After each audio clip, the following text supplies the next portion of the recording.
नमस्कार, मी डॉक्टर कश्मीरा जठार, अनुक्रमांक 4561, मनाचे श्लोक क्रमांक 31 ते 35 सादर करते.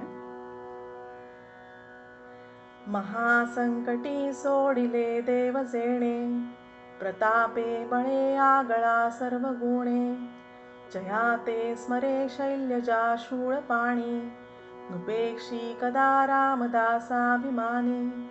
अहिल्या शिळा राघवे मुक्त केली, पदी लागता दिव्य होऊन गेली, जया वर्णिता सिणली वेदवाणी, नुपेक्षी कदा रामदासाभिमानी.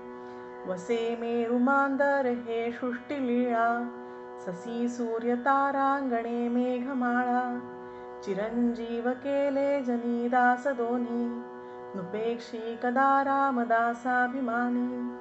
उपेक्षा कदा रामरूपी असेना, जीवा मानवा निश्चयी तो वसेना, सिरी भारवाहेन बोले पुराणी, नुपेक्षी कदा रामदासाभिमानी.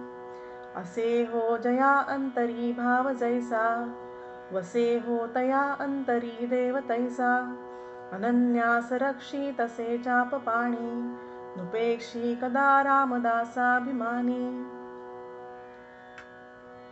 रामरावण युद्धात रामाने कैदेत टाकलेल्या कित्येक देवांची सुटका रामाने केली.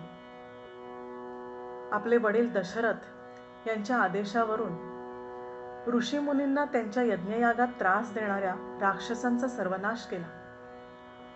गौतम मुनींच्या शापाने अनेक वर्ष शिळा होऊन पडलेली अहिल्या रामाच्या चरण स्पर्शाने पुनर्जीवित झाली. असा हा प्रतापी राम. बरं, याचा संचार तरी कुठे कुठे? पृथ्वी, चंद्र, सूर्य, आकाश, सारं ब्रह्मांडच त्याने व्यापलंय. आणि अशा बलशाली रामाचा एक आगळा वेगळा गुण आहे, आणि तो म्हणजे तो त्याच्या भक्ताकडे कधीही दुर्लक्ष करत नाही. त्याच्यावर श्रद्धा ठेवणाऱ्या भक्ताचा भार तो स्वतः त्याच्या शिरी वाहतो, आणि ह्याचे कित्येक दाखले हे पुराणात आहेत.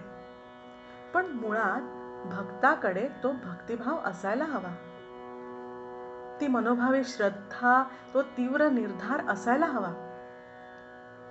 अशा प्रकारे मनोमन रामभक्तीचा निश्चय करणाऱ्या आणि त्या निश्चयापासून कधीही न ढळणाऱ्या भक्ताचं रक्षण धनुर्धारी राम निश्चितच करेल. जय जय रघुवीर समर्थ.